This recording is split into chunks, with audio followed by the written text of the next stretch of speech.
Hello అండి, అందరికీ నమస్తే. Welcome to simply foods. ఈరోజు మన సింప్లీ ఫుడ్స్లో షీరా ఎలా చేసుకోవాలో చూపించబోతున్నానండి. ఈ దేవి నవరాత్రులలో అమ్మవారికి సమర్పించే షీరా స్వీట్ని ఈజీగా చాలా టేస్టీగా ఎలా చేసుకోవాలో ఇప్పుడు ఈ వీడియోలో చూసిద్దాం. పక్క కొలతలతో ఇప్పుడు నేను చూపిస్తున్న విధంగా కనుక మీరు చేశారంటే గుళ్ళో ప్రసాదంలానే చాలా రుచిగా ఉంటుంది. స్టవ్ వెలిగించి కడాయిలో 1 టేబుల్ స్పూన్ నెయ్యి వేసుకొని, నెయ్యి కరిగిన తర్వాత ఇందులోనే 6-7 వరకు కాజు వేసుకోవాలి. 4 బాదం పలుకులని ఇలా కట్ చేసి వేసుకోవాలి. ఇవి ఈ విధంగా ఫ్రై అయిన తర్వాత వేరే ప్లేట్లోకి తీసుకుందాం. ఇందులోనే 6-7 కిస్మిస్ కూడా వేసుకొని, ఇవి కూడా ఈ విధంగా ఫ్రై అయిన తర్వాత అదే ప్లేట్లోకి తీసుకొని 1 టేబుల్ స్పూన్ వరకు నెయ్యి వేసుకోవాలి. మళ్ళీ ఇప్పుడు 1 కప్ బొంబాయి రవ్వ అంటే ఉప్మా రవ్వ వేసుకొని మంచి వాసన వచ్చే వరకు కూడా ఫ్రై చేసుకోవాలి.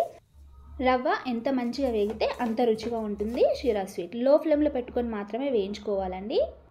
రవ్వ ఈ విధంగా వేగిన తర్వాత 2 కప్స్ వేడి వాటర్ వేసుకోవాలండి. వేడి వాటర్ వేసుకోవడం వల్ల రవ్వ మంచిగా ఉడుకుతుంది, చాలా రుచిగా కూడా ఉంటుంది. మొత్తం కలిసేలా ఉండలు లేకుండా కలుపుకోవాలి. రవ్వ ఉండలు అస్సలు ఉండకూడదు.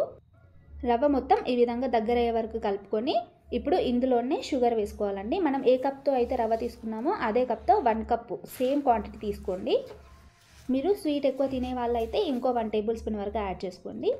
షుగర్ మొత్తం కరిగి ఈ విధంగా మనకి లూజ్గా అవుతుందండి. మొత్తం ఉండలు లేకుండా కలుపుకోవాలి. ఈ టైంలోనే 1 table spoon yellow food colour add చేస్తున్నానండి. ఎల్లో ఫుడ్ కలర్ అని ఏం లేదు, మీకు నచ్చిన కలర్ వేసుకోండి.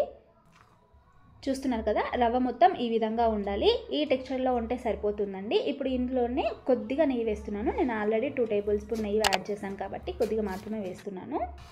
ఇలా కలుపుకున్నాక ముందుగా ఫ్రై చేసి పెట్టుకున్న డ్రై ఫ్రూట్స్ని కూడా వేసి మొత్తం కలిసేలా కలుపుకోవాలి. రవ్వ కొద్దిగా లూజ్గానే ఉండాలండి, ఎందుకంటే అది చల్లారిన తర్వాత మనకి దగ్గర పడుతుంది. మీరు కావాలి అంటే వంటలోకి యూజ్ చేసే పచ్చకర్పూరాన్నైనా యూజ్ చేయవచ్చు. అంతే అండి, షీరా స్వీట్ రెడీ. ఈ విధంగా మీరు ఒకసారి చేసి చూడండి, చాలా రుచిగా ఉంటుంది. ఈ రెసిపీ నచ్చిందని అనుకుంటున్నాను. నచ్చితే తప్పకుండా ఒక లైక్ చేసి అలాగే మన ఛానల్ని సబ్స్క్రైబ్ చేసుకోండి.